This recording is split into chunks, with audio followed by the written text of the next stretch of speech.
And welcome all to this program for the next 90 minutes focused on corruption in political party finance, focusing on the situation here in the UK and considering it in global context. My huge thanks to the UK Anti-Corruption Coalition and to the Chandler Foundation and the Chandler Sessions on Integrity and Corruption, all sponsoring this event today. We're joined by a group here in the Blavatnik School in Oxford and about 100 participants online. We're both live streamed and on the Zoom webinar.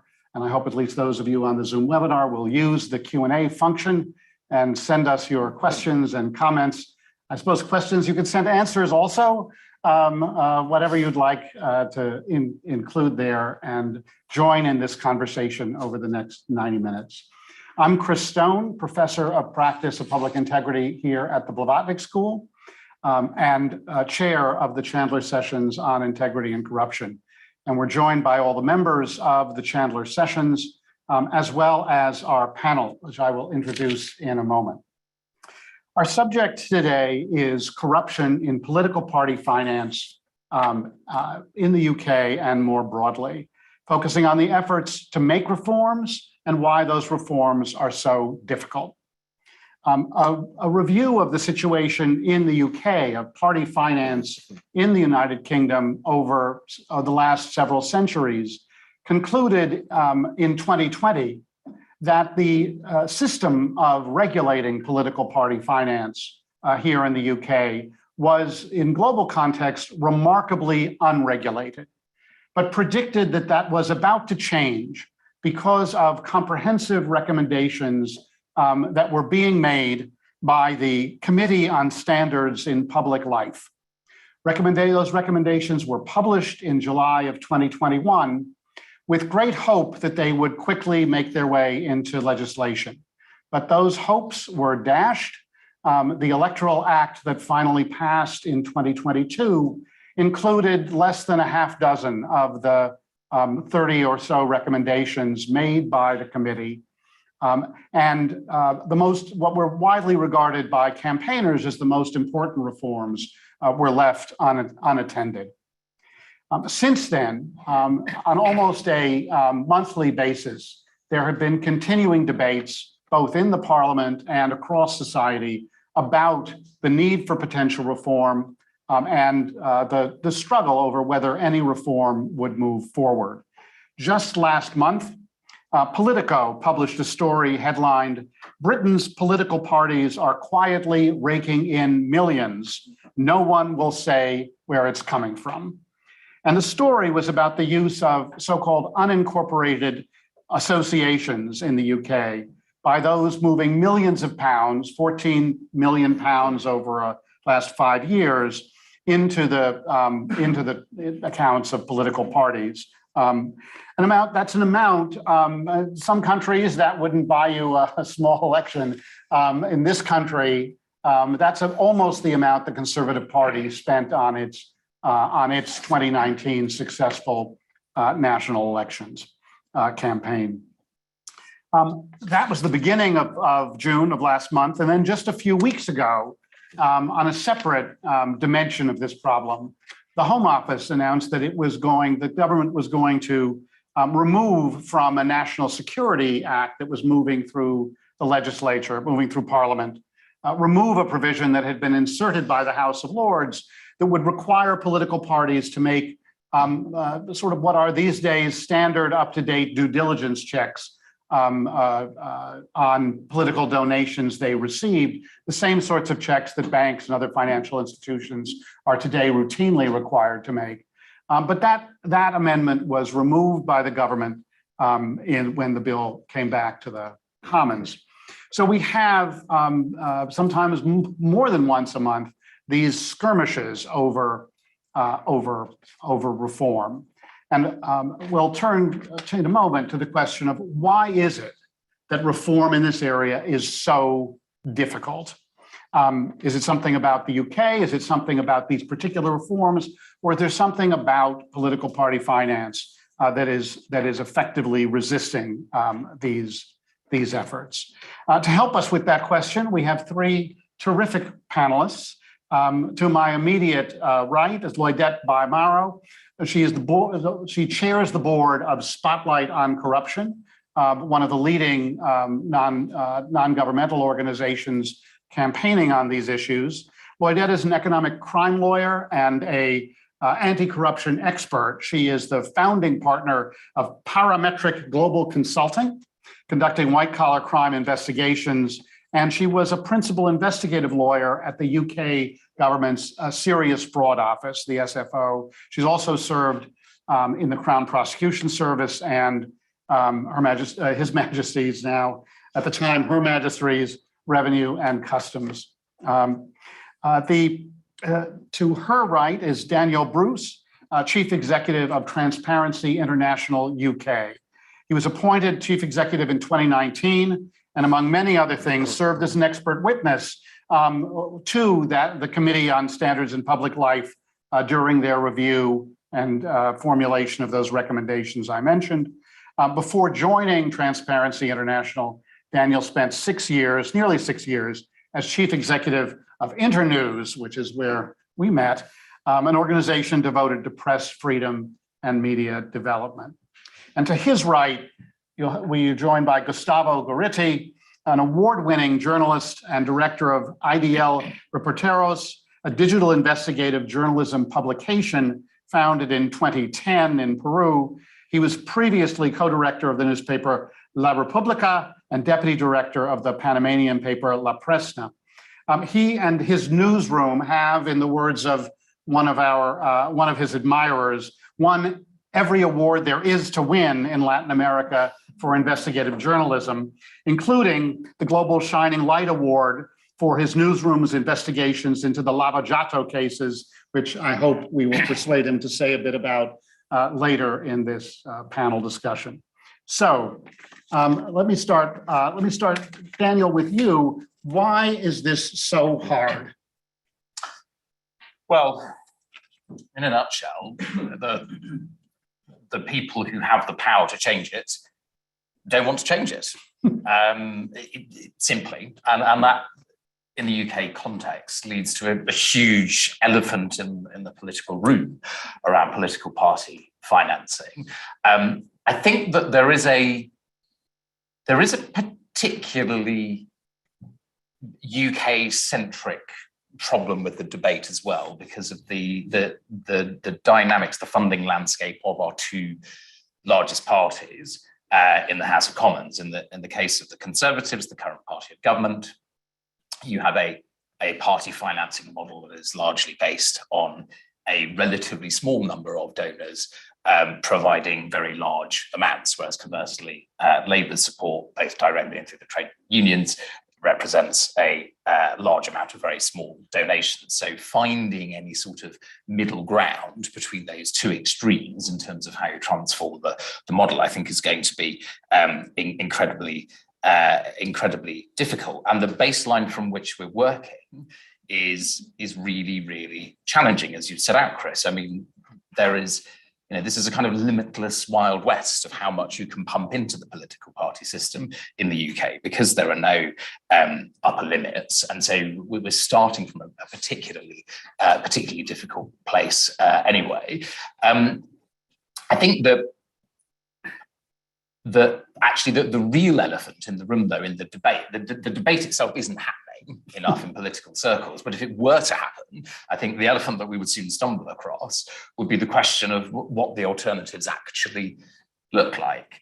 And one of those that has to be considered somewhere along the line is public funding of political parties through taxation. We know it happens in other countries, but I think given where the level of trust in politics and our politicians is in the UK at the minute, it's a very brave politician that would stand on a platform that said, actually, this would all be really much better if we took political party financing to some extent through one mechanism or another out of the public purse. I don't see that happening quickly or easily. So what we tend to do is sort of nibble away at the bits of the system as it's currently structured. And I'm sure we'll come to, what that could look like a little later on, and have to be content with relatively small wins when we can secure them. But even then, we see sort of slipping backwards, and there have been concerning developments in the last few weeks, which again, I'm sure we'll come to later, where it feels like the direction of travel on reform is totally the wrong one. So I think and then the final point I'd make, just by way of opening, is I don't think we can look at the financing of our political parties as an isolated issue when it comes to the integrity of our political system. There are obviously links with lobbying and the efforts that some political funders go to influence government policy, either directly or inadvertently. There are, it would seem, links, worrying links that look like patronage in the upper house, that are skirting close to what is legal, frankly, and there's a sustained pattern there as well. So the sort of issues of influence, access, patronage are all part of the same sort of knot that we need to untangle around UK party financing. Yeah, the nibbling strategy doesn't even seem to be getting you much of a meal. It's why? I mean, you come at this both overseeing or from a governance role in this advocacy organization, your own experience advising companies about how to avoid the pitfalls and the problems and keep out of trouble, and also your career in law enforcement. Why is it so hard even to put the basic regulations in place? I think I'm going to be rather controversial and say, actually, it's not that hard at all. It's fairly straightforward from the perspective of we know what needs to be done. And I think that our focus needs to be on what are the current circumstances. So when we look at the landscape, the geopolitical landscape, and what has occurred over the last couple of years, that in and of itself should have focused the lens of all the political parties about what do we need to do about this. And so the answers are there, but I think, like Daniel's already said, in terms of political will to deliver on that, it doesn't necessarily seem to be there. And I think also when we look at the legislation is outdated. So we have the Political Parties and Elections and Referendum Act, which was from 2000. And there have been efforts to reform this, but I'm afraid that those efforts haven't been successful.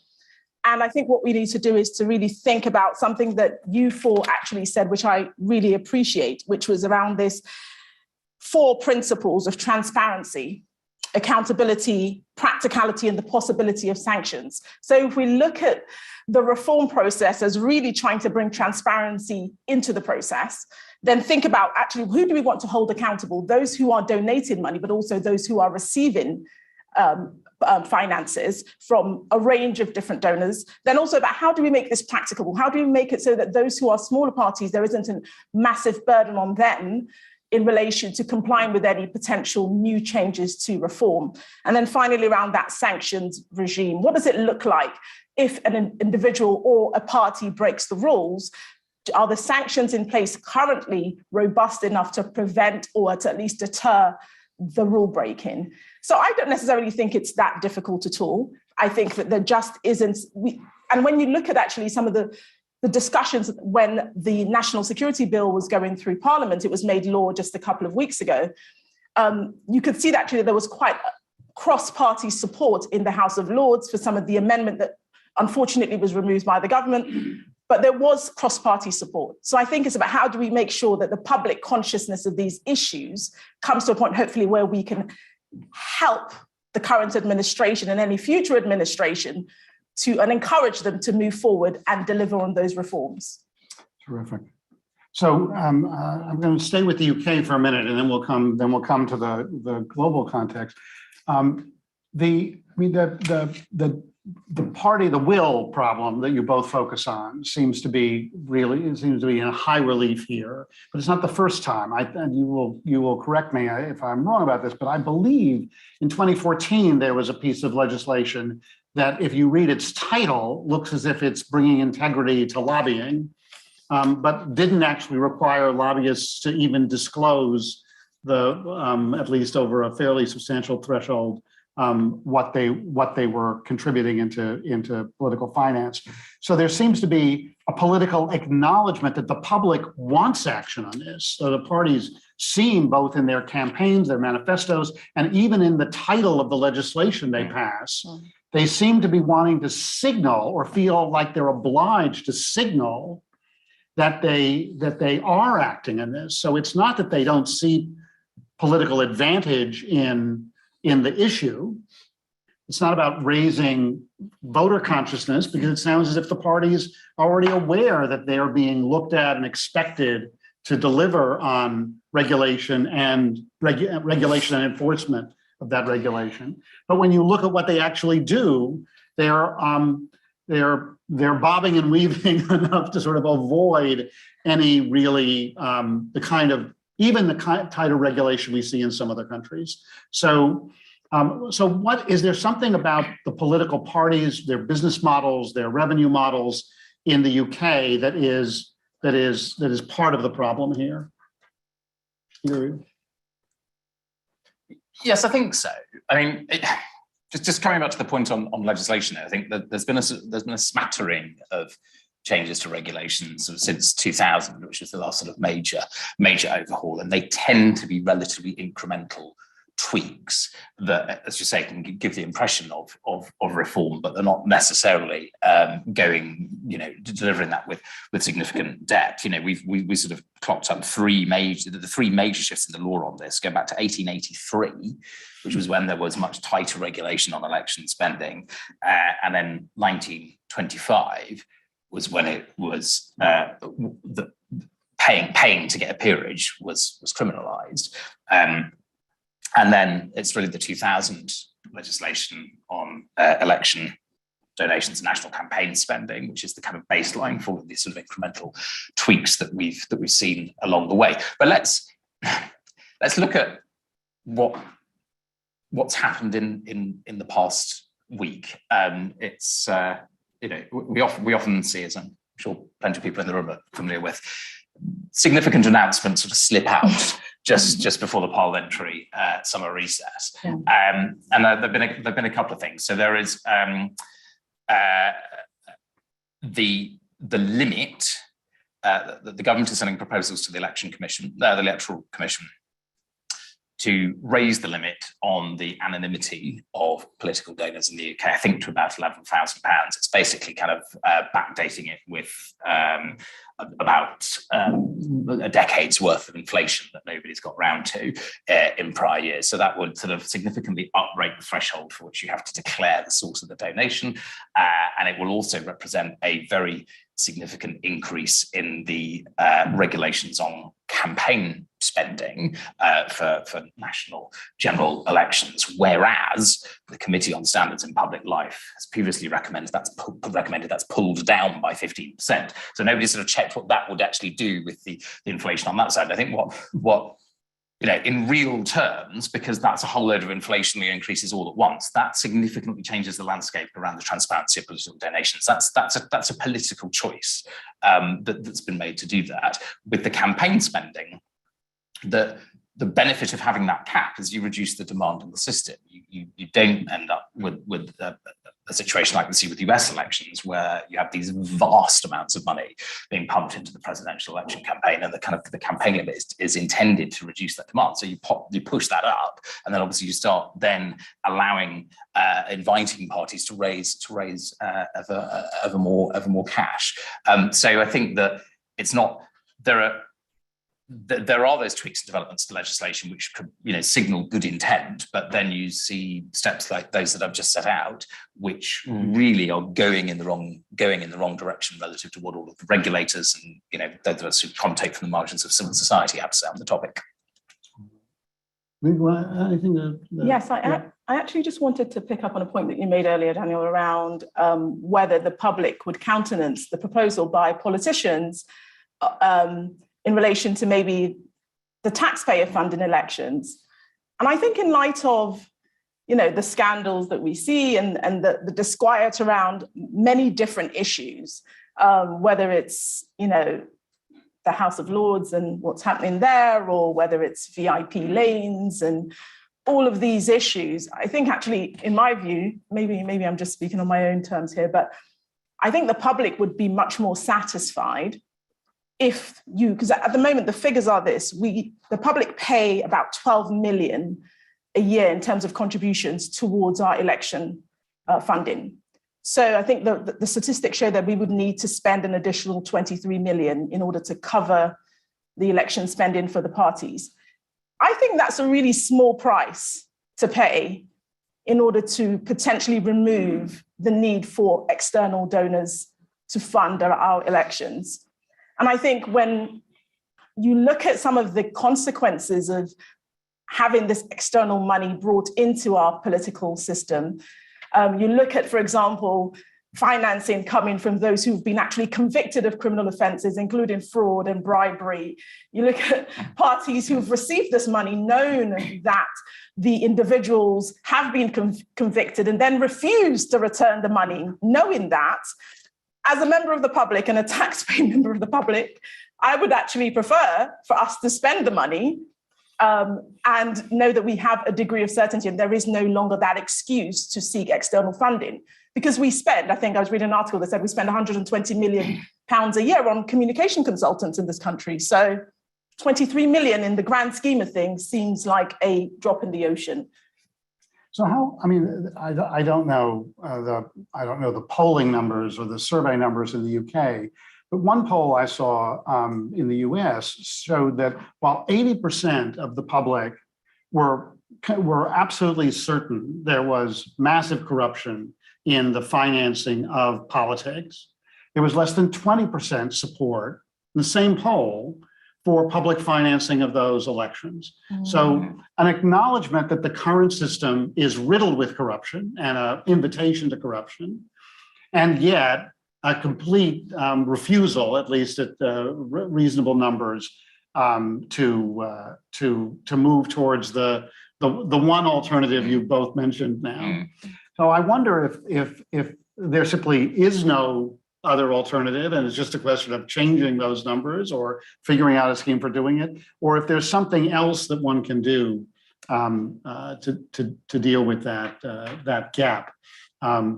The other problem, which we'll come to, I think, when we look more globally, is that it's not clear that no matter how much public money you put into this, you would stop private money reaching decision makers anyway. That is, it's not.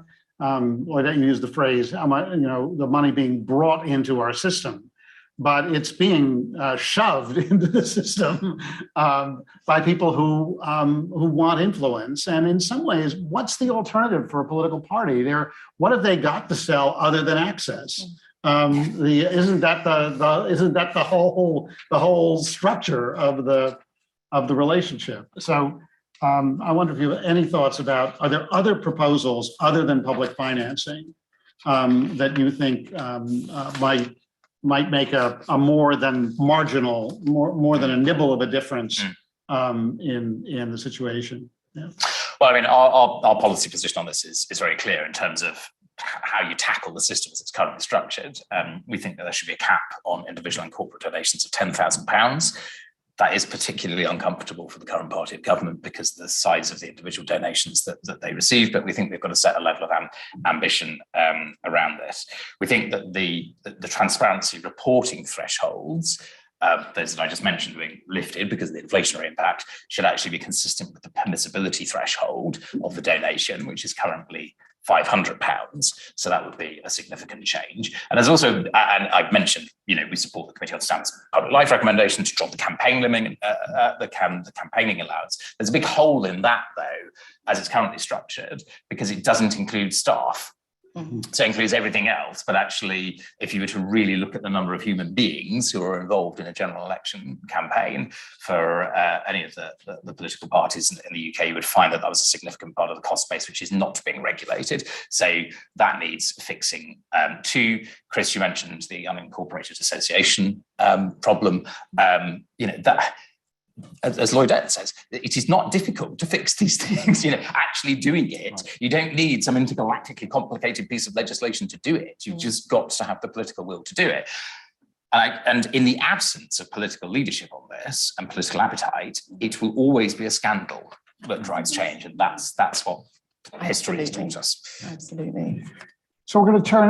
Let's try and widen the scope a little bit, and we'll get a perspective from Gustavo. And I don't know. We have some of you have begun to put in questions in the Q&A online. I would encourage you to keep doing that. We have one from Bangladesh.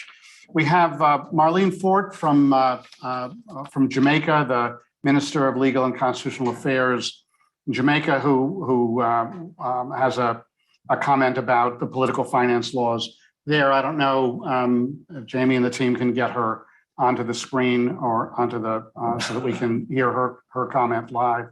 But let me start with Gustavo. This obviously is not just a UK problem, but even more importantly, it's not just a single problem of individual contributions. There's a whole system built up to influence politics and to corrupt politicians. How does this story look when you pull back and look at your experience in Latin America? What do you see as how is this system operating that might make it so hard to get a handle on? Well, let me first begin with the caveat. I am no expert at all on the subject of election financing. I have carried out investigations into corporate corruption, and that led me accidentally to come and to be able to get a very close view of the whole process in which that financing worked. Specifically in the Lavajato case. I would also like to tell you that there are some people who are very much in favor of unregulated contribution. And one of them is Don Emilio Odebrecht, the patriarch of the now shattered empire of Odebrecht, who has recently published a book, it's very recent, in which he tries to come back to all the attacks. So it's eloquently titled A War Against Brazil. And what he says is that non-accounted contributions to campaigns are as old as the Egyptian pyramids. And that he said also that he mentions several former presidents of Brazil, from Getúlio Vargas to Juscelino Kubitschek, all of whom received non-accounted money. And then he says, I am going to translate on Iran. It's important know that the option of keeping this in silent, confidential, this donation is not always come from the donors. The great majority of times, he who receives prefers not to be known, to remain anonymous, the donation. And what he says, he saw the donation as one of the ways in which his enterprises were contributing to democracy. That meant giving resources to all those who wanted to enter into politics and didn't have the money to pay for a campaign. So here It was public finance. Yeah, in a way, very generous and all of that. What we saw in the investigation of Lavajato made me think that Don Emilio was somehow disingenuous. And I have to say, one of the very things that when we had an international network of journalists and were investigating the case was to concentrate on, first of all, on the overcost, on the surcharges to the major projects that they had. We saw one project, an interoceanic road, which had a surcharge of 100%. So it seemed a good idea. And then we began to examine the banking movement of that. And we saw that there were a number of companies very suspicious, with suspicious names, that received a lot of money, apparently to give some works that were never accounted exactly for. And then these companies giving money to other companies and then to other companies and then disappearing from the radar. We began to follow that and came into a number of offshore companies, some of which were formed by the now infamous Mossack Fonseca of Panama Papers fame. And then they received that money, they separated into that. There were essentially 2 or 3 main companies, and then sent it to completely anonymous recipients, which were in turn also offshores. In time, we were able to follow the way and to give a name for each of them. And in this case, this specific case, many millions of this public enterprise eventually went to the Dominican Republic, to a couple of companies that were associated with some of the top Brazilian strategies for campaigns and that were connected to several election campaigns.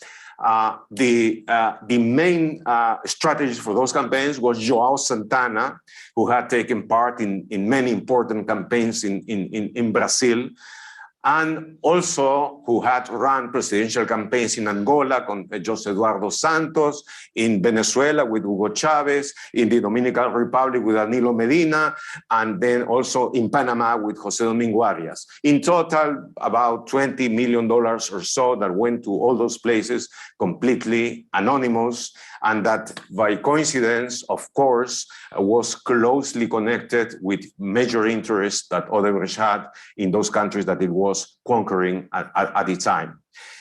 So in that case, Odebrecht, as well as other companies, not just offered money, it offered campaign, strategic services, which were of great utility, of great use.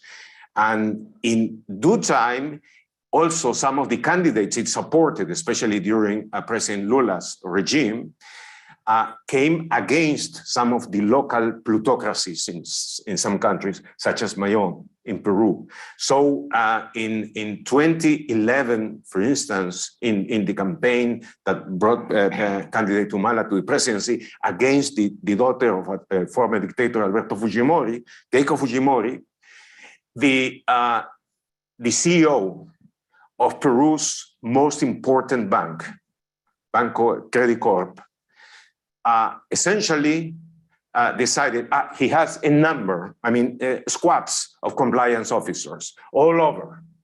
But eventually, at night, with briefcases, he had confidential encounters with Keiko Fujimori, bringing in each of the about 15 visits a total of nearly $4 million. Totally unaccounted, and that went absolutely under the radar until 5 years later when the investigation allowed to get into that.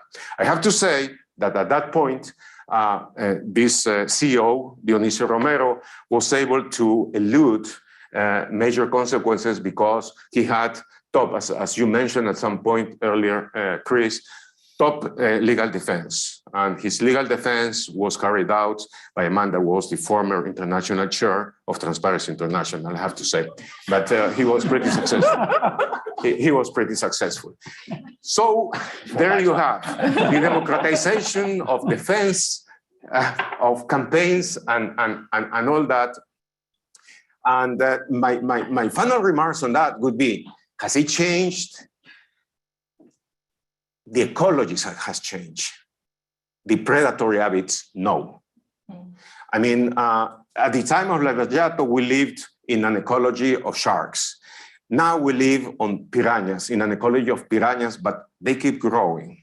They keep growing, and in a way, they don't have the technical refinement, the financial engineering that at some time was prodigious that Odebrecht and the other Brazilian companies had.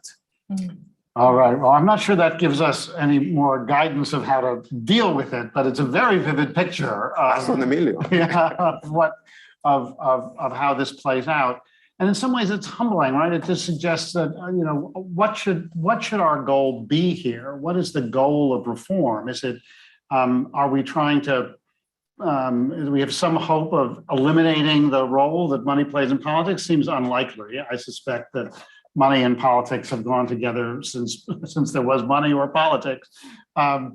But it really does signal, is it about the size of the piranha? Is it about whether they're growing or shrinking? Is it how many of them there are in the school? Or is it at least the hope that just revealing it to the public will somehow shape or reshape their behavior? There's certainly the election of people obvious to any electorate steeped in corruption, but nonetheless winning national elections has happened in Italy, in Brazil, in the United States, and in other countries. So how do we think about the goal of reform here? Are we trying to purify politics, or are we trying to stop particular harms of the corruption? So purification, I think, is a lofty goal, but probably one that we're not going to ever achieve. You know, when you were speaking, I was thinking about this saying that says that sunlight is the best disinfectant. And I think part of the reform needs to be around understanding who is doing what, who is putting money into our political parties. And so this gives me an opportunity to set out, some of the work that we've been doing at Spotlight on corruption around knowing your donor. So I love that phrase, because as a financial crime investigator, prosecutor, knowing your client, I love that, knowing your donor policy. And it's really around, we're calling for all the political parties to implement a policy of knowing their donors in advance of the next election, which we don't know the date of yet, but will be in the next year or so. I think as part of that, what we are also advocating for is this issue around, individual parties setting out their donations policy statements. So which will say things like these are the limits on the types of donations that we will accept. This is the policy on the types of money that we won't accept from particular types of individuals, and really making that clear to the general public and to other parties as well. Because the reality of this is that it poses, if you set out the type of donations that you're going to refuse, what basis are you going to do that on? So we've set out sort of three areas. One is, does it pose a reputational risk to your party, your political party? Does it pose a risk to the UK's political system? Because we know that this discussion around electoral finance is really also directly connected to democracy and the integrity of our democracy. And then the final thing is, you should refuse your donation if it poses a national security risk to the UK. And again, as I said earlier on, that's particularly important in light of our current geopolitical circumstances. So I think what we have done at Spotlight is really try to practicalize this policy. We've provided a draft policy for the parties to adopt. We've provided a risk assessment that they can adopt also, in terms of understanding where your money is coming from, understanding the true source of your money. But I think ultimately we know that whilst we are going to encourage, we're going to continue to advocate for that, we need regulation to really force through, because no party is going to do this willingly. We've seen that unless there is the regulation to back this up, we're not going to get the change that we actually really need. So for me, I think it's that issue around transparency.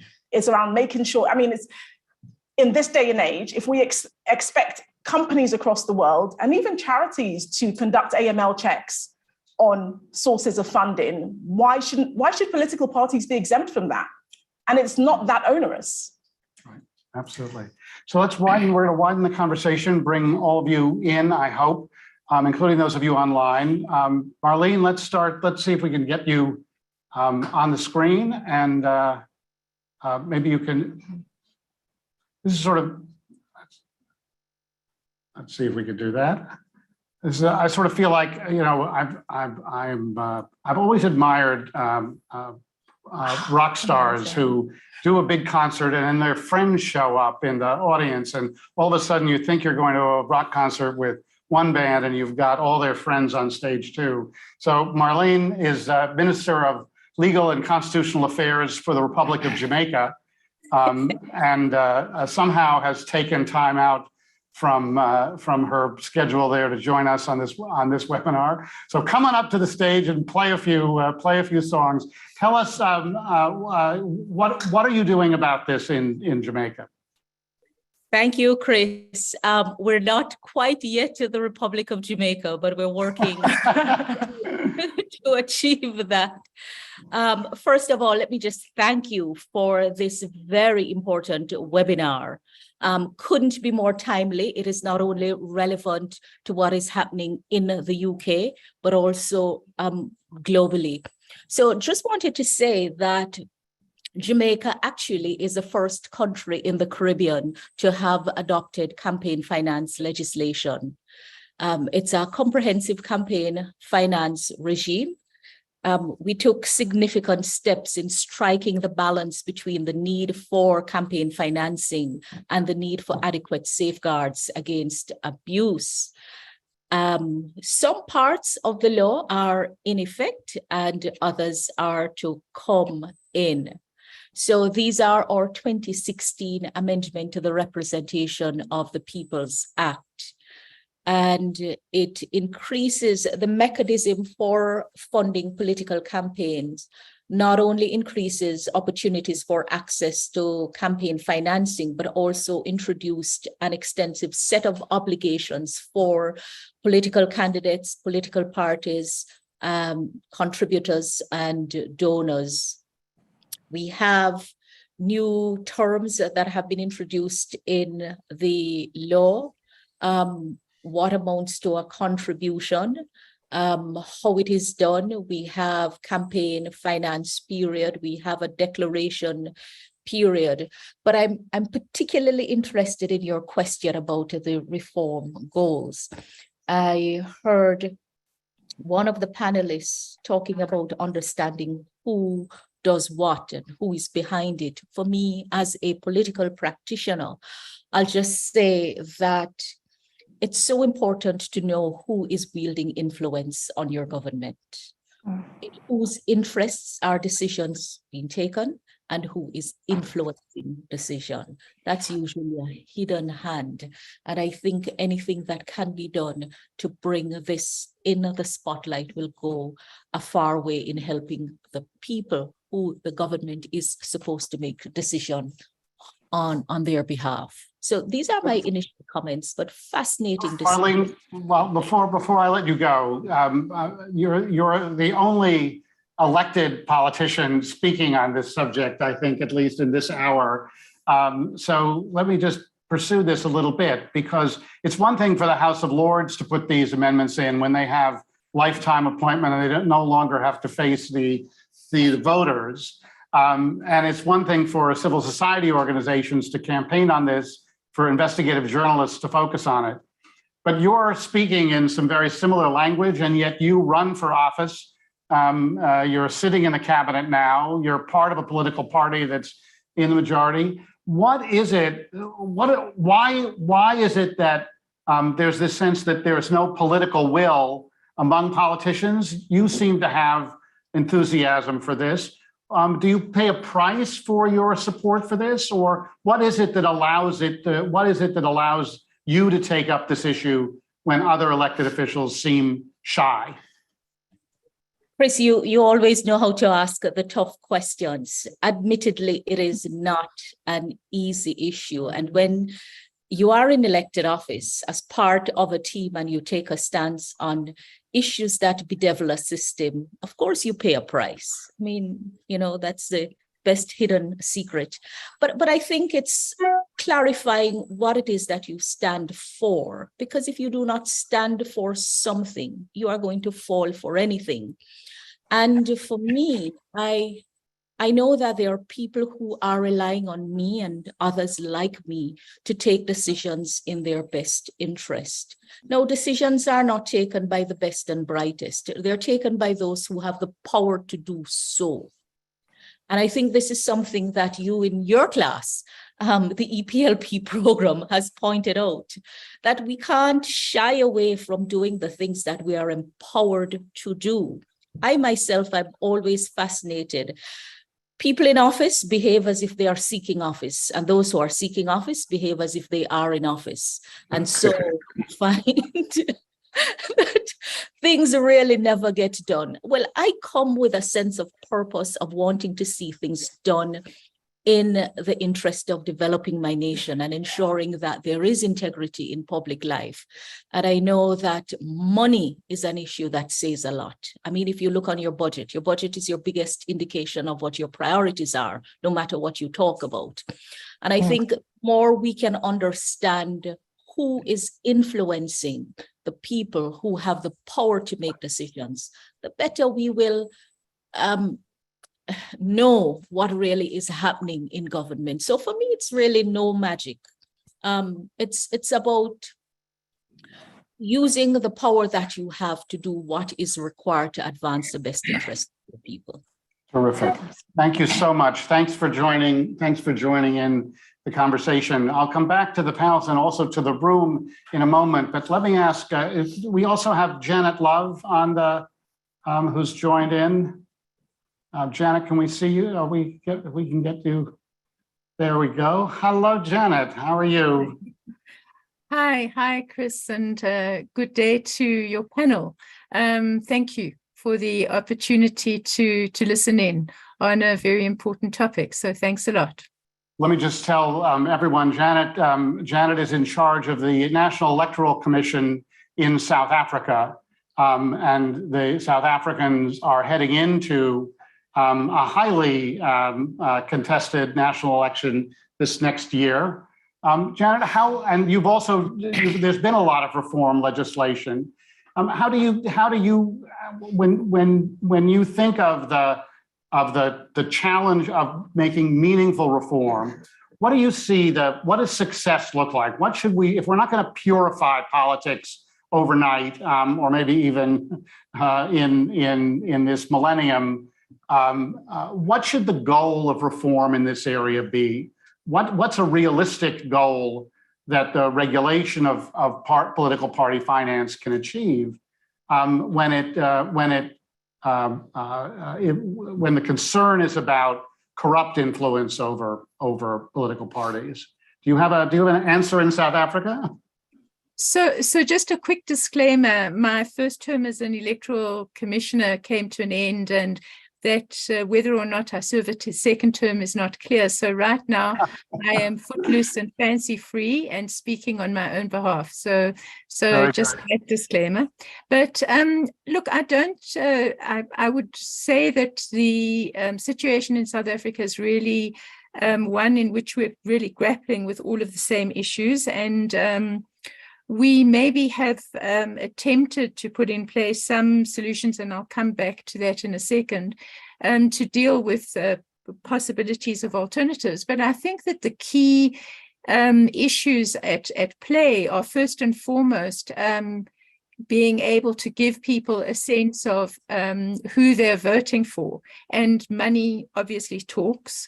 It has ever since any official that was in power over others, so since the beginning of any kind of polity.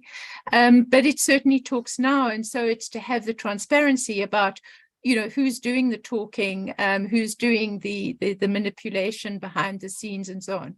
So that transparency is the critical issue. But of course, it sounds, I think that the panel heard some views that, the answer is not that difficult. And I think I wish that was the case, but I think that the answer is a little bit more difficult. And I say this not because, I think there's some fabulous suggestions that have come up here, but we all know that having a regulation in place is really the beginning of a very long story. And I say this because, you think about something like Cambridge Analytica, no regulation was in place that would easily have enabled us to understand that the actual driving force behind many of the political campaigns was very far away and funded in very, very different kinds of ways. So I think that when you're dealing with money at the moment, you really have to be thinking about what's your investigative capacity, what's your enforcement, your prosecutorial, your judicial capacity to deal with money matters. And I think that then in a way trumps the nature of the regulatory framework to a very large extent. So I think that's the first thing. When you talk about transparency into the process, getting that transparency is actually not that easy, and that's what we've been trying to do. Underneath the transparency issue is also, I think, a huge concern, which is a concern about the lack of trust in political parties and elected office bearers and so on. And I know that that issue of a lack of trust is associated, of course, with issues to do with corruption and malfeasance and the abuse of office for personal gain. And that is, that's true in many countries. The problem, I think, is that that's not the full reason for a lack of trust in political parties. So much also turns on two other issues which are related, one of which is particularly related. The first is, of course, the issue about how do you hold elected office bearers accountable? What's your capacity for recall? And so that's really what speaks, I think, to a lot of young people's lack of trust. And that's less to do with the financing and more to do with the system. But the second issue is that most of these legislative frameworks deal with the processes that are between contestants that face an electorate. Most of the processes do not include issues that pertain to internal dynamics within political parties. So who's elected as a political party leader? What campaigning went behind that, et cetera, et cetera. And I'm not sure whether or not, that very often is part of the problem. So Chris, those are just some initial thoughts. In terms of alternatives, in South Africa, our legislation has tried to introduce an alternative, which was to place before the electorate, not just, we do have public funding, we now have, which we've had since 1994, we now have the beginnings, I would say, of disclosures and transparency about private direct funding for political parties. But the third issue is to have what we call the multi-party democracy fund, which is to encourage people to donate to a fund that is going to then be allocated by the electoral management body to various parties contesting, because what you are encouraging is people, as was said earlier, to make a contribution even of 100 Rand to the idea of democracy. But of course, that has not been taken up very, very strongly. And in fact, one political party threatened to take the Electoral Commission to court because we tried to promote that fund. So that gives you an idea of some of the ambiguities. Thanks, Chris. That's fascinating, Janet. Thank you so much for that. We'll get some comments on both of those interventions in a moment. But let me just open it. Anybody in the room like to join this conversation? Just you don't have the same electronic features to raise your hand, but maybe the old-fashioned hand will work. Shavella? I'm no expert on this either, so let me also put the disclaimer in. But I'm trying to understand the knowing your donor issue. Is that the issue, that you don't know the donor and the profile? Because does it matter? Of course, if it's illegal and the donor is involved in some kind of nefarious activities, yes, you can imagine you want to stay away from that. But is it about the influence? Isn't that the issue? That irrespective of who the donor is, the amount means you have the access and potentially you have the ability to gain an advantage from that position. So I'm trying to understand how the knowing your donor, apart from the obviously illegal source of funding, which one would, but where it's legal sources, but it's the access issue, then it doesn't matter really. Thank you. So I think the policy is really not just about, understanding who your donor is and the source of the funding. The other element of it is then you're in a position where you can take, as a political party, you can take a risk-based approach as to whether or not you want to engage with that person. Because even if their source of funding or the source of the funding isn't necessarily from a nefarious or illegal source, if there are other, you talk about this issue of influence, if it comes from somebody who might be politically exposed, who might be directly related to a foreign power who is seeking to influence that political party or individuals within that political party, then you would want to make sure that you establish as much as you can do who the individual is. So one of the issues that we talked about this at the beginning a little bit, is around unincorporated associations. And unincorporated associations are a mechanism through which you can donate up to £25,000 without having to, the body doesn't have to declare where they got their source of funding from. So you can have quite large amounts of money up to that £25,000 threshold. It doesn't have to be identified, but you can have quite large amounts of money coming into the system and not really knowing, well, who, like I said, who is wielding influence behind those donations. And then for those political parties to be in a position where they can take that risk-based approach, as you would if you were a financial institution or if you were any other business. Well, do we actually want to engage with this individual? And what exactly is at the root of why have they donated this money? So even in the policy, we have a questionnaire that you would give to a donor to say, you know, you've donated X amount, where is the funding from? What are your reasons for donating this money? And really just trying to dig into that a little bit more. And then from there, the party should be in a position where they can make an informed decision about whether or not that is the right source of funding for them. So it's really about holding the party. I mean, the parties know where the money is coming from, right? It's not as if they're going to learn something. Or they don't, or they'd rather not know. Right, they choose not to know because they think they know. Yes. And so this essentially forces them to know and have the public know that they know. Yes. There's very layers of reform Knowing. here, but it's layers of knowing. But it's really, I mean, I think it's so there's a stream here about not just transparency, but about accountability and not pretending as an official or a party official or a politician that you somehow don't know where the money is coming from. There's a separate strand of conversation we've had, and I think Janet's example from South Africa is fascinating, about there's public finance, and if there isn't the support for public finance, this idea of voluntary public finance, which gets around the polling numbers that I was hypothesizing or describing, which works unless the parties even block you doing that, as they appear to have done in South Africa. So we have some nuance here about both how you make regulation meaningful and also how you make alternative financing meaningful. Let me ask Anna. Yes. I wanted to pick up on something else that Janet said. And she brought up the point about not only knowing the source of the funds, but also thinking about how it is spent within parties. And this really takes us into quite interesting territory, really from thinking about corruption, which is kind of the birth of this panel, but also into kind of a richer idea of the processes of representative democracy. So I'm just curious to know what the panelists think about how far those controls should go. How much should we aim to regulate how parties spend money internally? Any thoughts? How far do we want to go with regulation?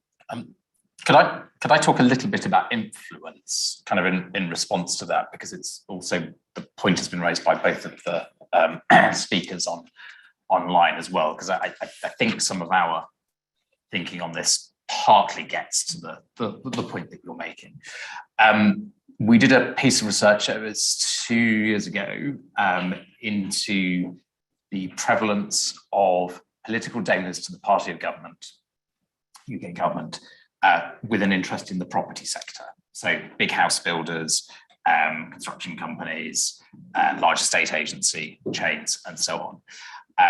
And we found that of the reported donations to the Conservative Party from 2010 to 2020, this interest group accounted for a fifth of all funding into the party of government. And from what we could see, that dwarfed other interest groups. It was a very significant sort of 20%, and it was also 80% of all political donations from that sector went to the party of government. Now, we only know that because the transparency system works to a point that allows us to see it, of course. So you could argue, okay, well, that's all fine. You can see that interest is there, but we then have to be able to triangulate that with how else we then see the party of government interacting with that interest group. And that's quite hard to do at the moment, and historically, there's some positivity in last week's pre-recess announcements around lobbying transparency reform that might help here. But what you can see in that 10-year period is that that interest group also has a very, very significant lobbying footprint in terms of meetings that it's holding with ministers and officials around housing policy and climate policies related to the way that the houses are built in this country, to the exclusion of other significant interest groups who should have a seat at the table. And in this case, we found that the renting community wasn't represented in those policy discussions at all. And so there is a triangulation between the size of the interest of a particular sector and the airtime that it has with people who are writing policy that should be in the public interest, and where that policy is being taken. There's a particular peak, an increase in that funding around about 2015, which is exactly the time when the government scrapped the zero carbon home standard under significant lobbying pressure from industry groups.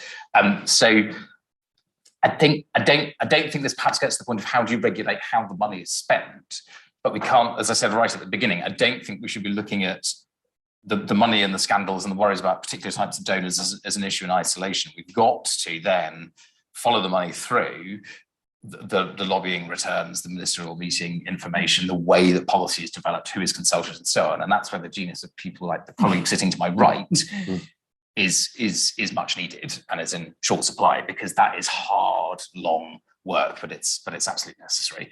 That report is called House of Cards. You'll find it on our website if you're interested. So we've touched on regulation. We've touched on sort of enforcement of that regulation. There's the question about the consequences of how far we go down that, but you're pointing to a different advantage, which is simply, in some ways, it links with Gustavo's point about journalism. There's another benefit here, which is just exposing what's actually happening, exposing the system, hoping it won't just breed cynicism, but instead some combination of an informed electorate and at least some motivation for reform or some support for reform. Come back to experience with whether it plays out that way. One question in the back, yeah. My name is Maxim. I'm a student here at USG. I have a question about digital currencies, for example, digital pound. Might it change this landscape and be a solution to shift all parties' donation, for example, to digital currencies? It's traceable and might be more transparent. And just curious about your thoughts of central bank digital currencies, which are now introduced all over the world, here and in the US as well. So digital currencies, I mean, every document I read about trying to project where the future issues on political party finance and corruption are going mentions this issue. Usually at the very end of the document, say, oh, and cryptocurrencies, digital currencies are going to bring a whole new challenge to efforts to trace where this money goes. You must have confronted that specter in any of you in your work. You thought about how we deal with that? Yeah, Chris, my question about cryptocurrencies, but central bank. Yes, right. It's issued by central banks, not by miners of Bitcoin. Well, if it's issued by central bank, does it change the situation? I'm not sure. Yeah, I think it does. Okay, any thoughts? I'm just trying to string some together. I mean, I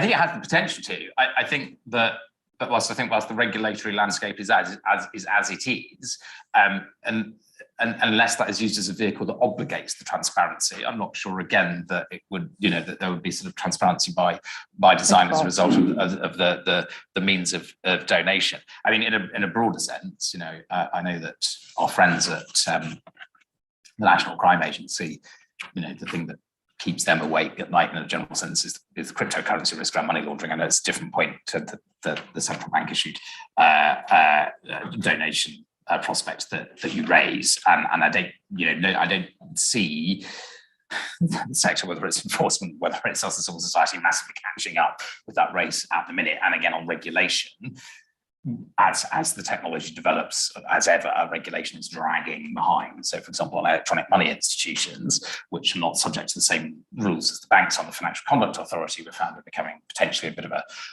another loophole for moving dirty money into the economy and the British financial system. So, as ever, there's good and bad with technological development. I'll have to go away and think with some of my learned colleagues on your suggestion. We might look at that a bit more deeply. Thank you. Yes, we'll bring a question in from online. We have a question from Nishita in India, asking about whether the phenomenon that they're seeing in India is replicating itself in the UK, and that is that local elections are attracting more and more money, so almost an apparent sort of out of proportion with what you'd think, and are much less likely to be regulated, but increasing amounts of money there. Is that a phenomenon you've seen in the UK as well? That's not one that I've seen. I think because we do currently have spending limits, even at local elections, we do have spending limits in place.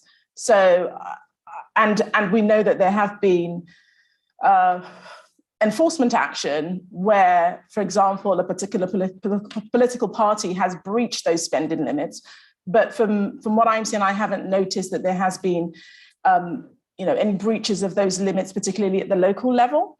However, as Daniel was saying earlier on, just the other day, the government announced changes to the rules, and the spending limits for the next election, I think it's going to go up by approximately 52%, something like that.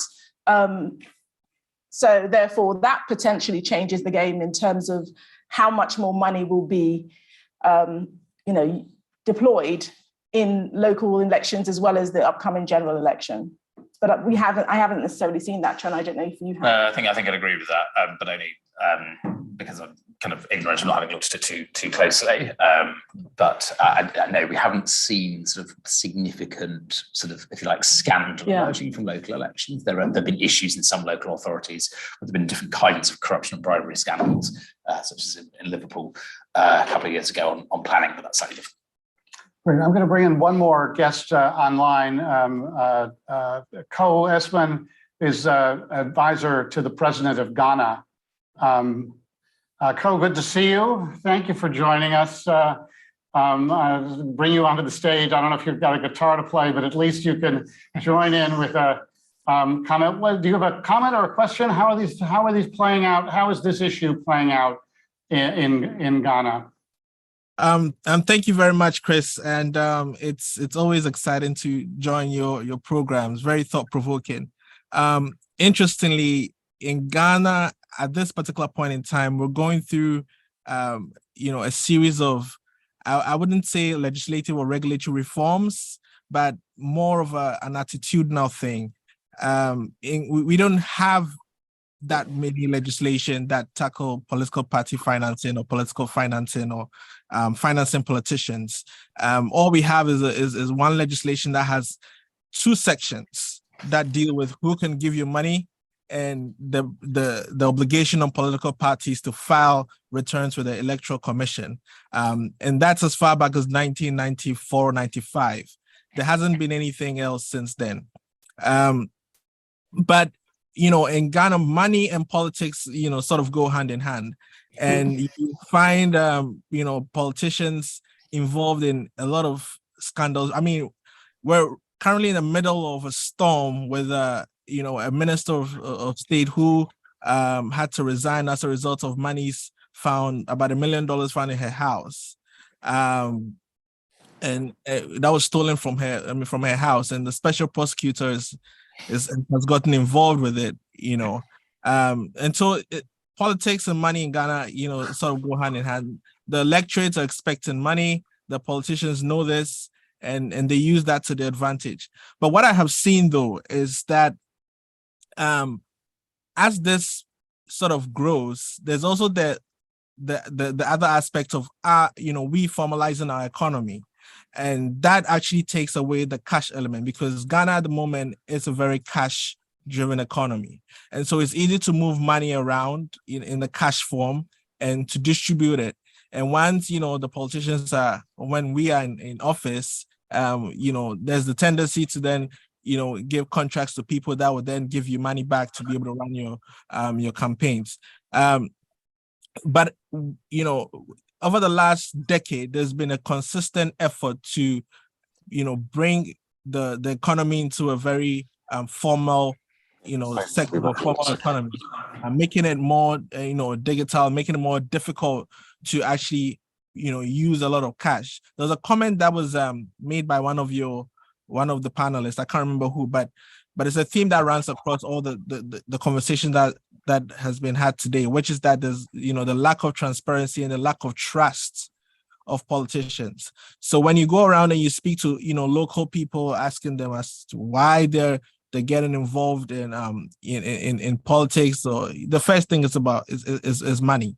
But then when you talk about development and, the fact that if the money comes to you, that means that your kid cannot go to school. It means that your roads cannot be built. It means that the infrastructure that you want cannot be available. The healthcare that you want is not available. Then they begin to, understand that really, okay, you can bring the money, but if you're not talking to us about real policies or real development goals, we're not going to vote for you. So, I mean, that's currently the situation in Ghana. And I think that to be able to root out money from politics in Ghana completely, it might be impossible, but it can be lessened. But there's got to be a commitment from the key players. There's got to be a commitment from the electoral commissioner. There's got to be a commitment from all the players involved, civil society, parliament, the courts, to be able to get us there. And then once we're there, we can now think about, legislation and legislative reforms. And there's also got to be a drive to get people of integrity getting down to the local politics. So for instance, myself, I put myself up and, I'm a polling station chairman in my constituency, from a high office to a very low, because you want to be able to talk to people for them to understand that it's not about money.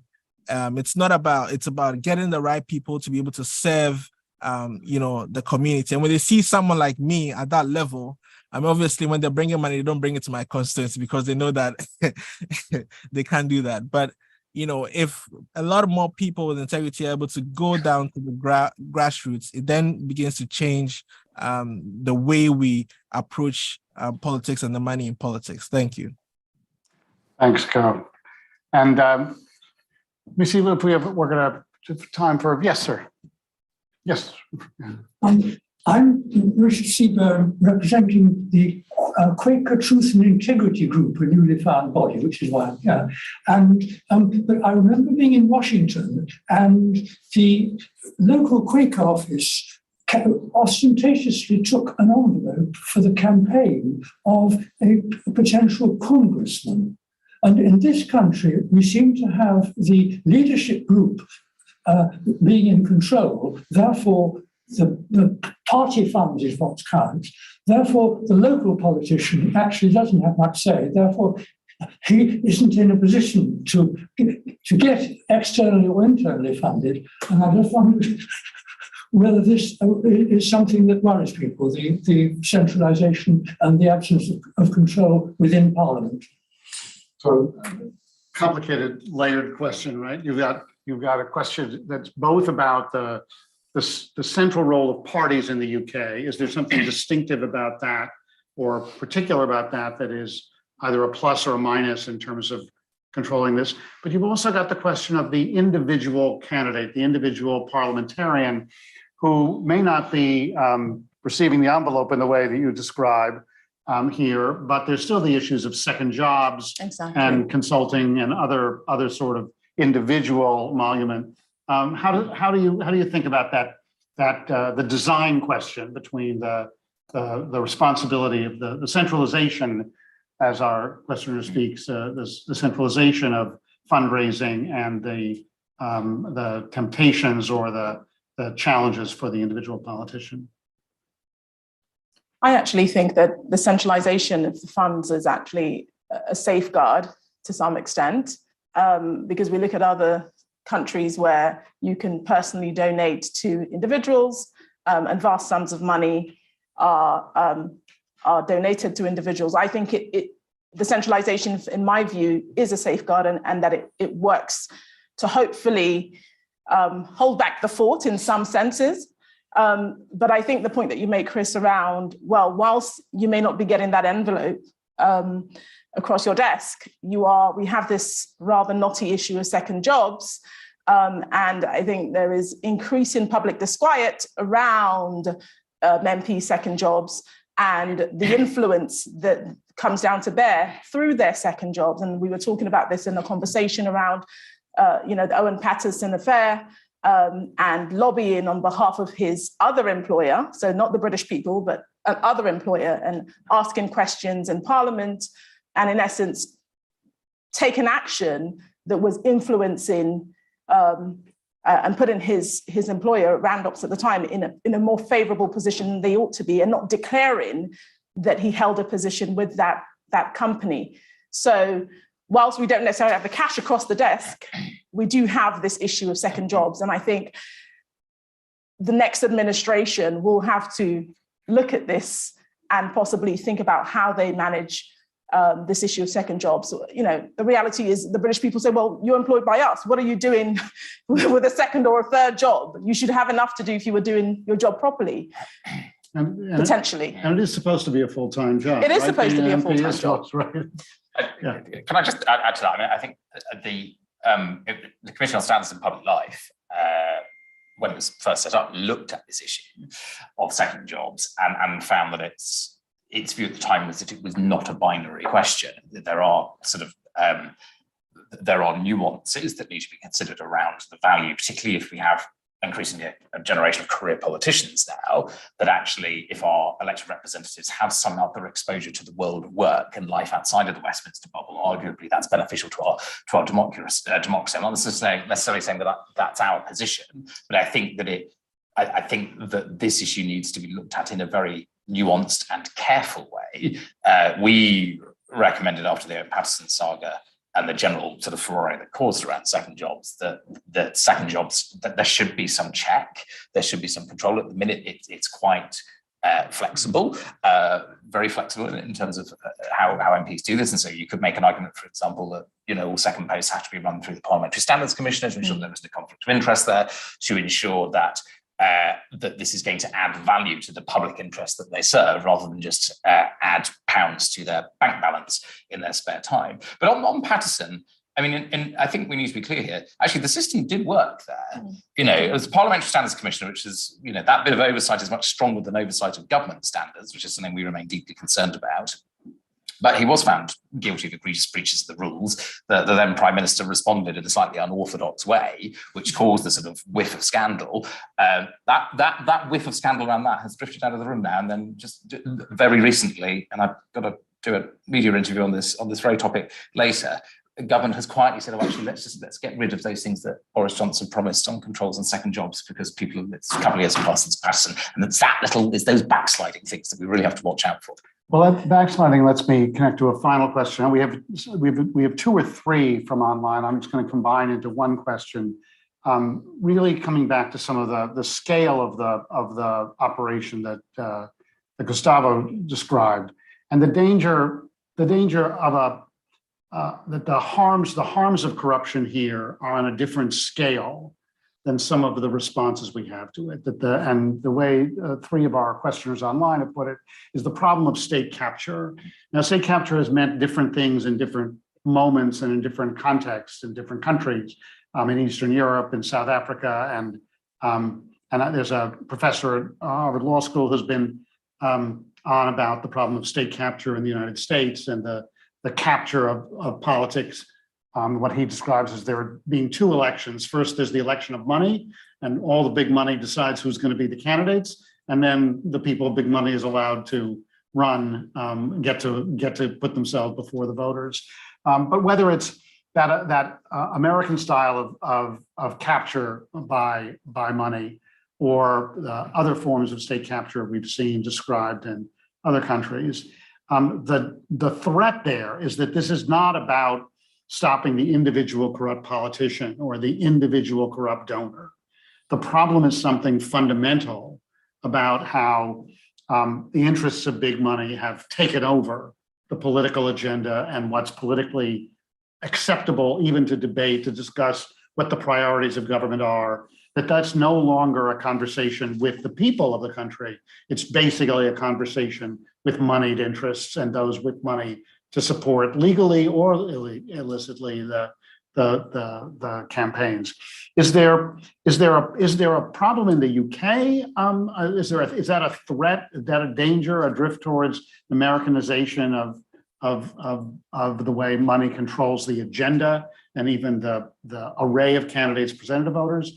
Or is that a particularly American or Eastern European or South African problem that's not of general concern?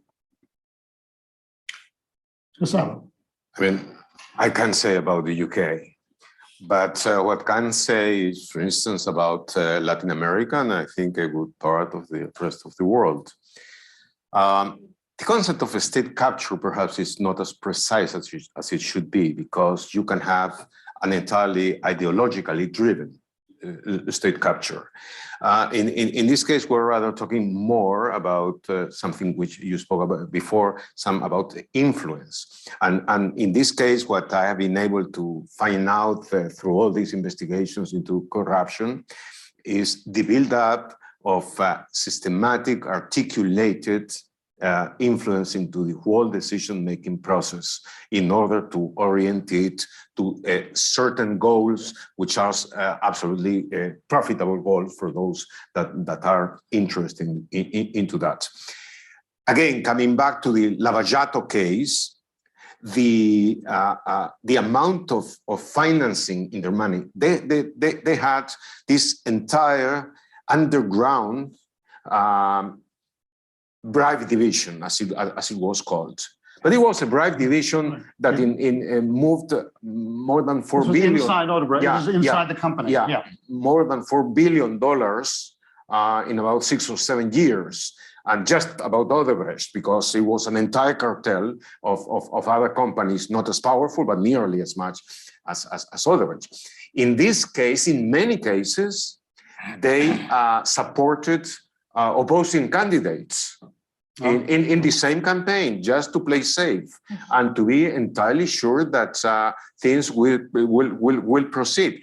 At the same time, they also worked at the regional level and in some specific strategic districts at the district level.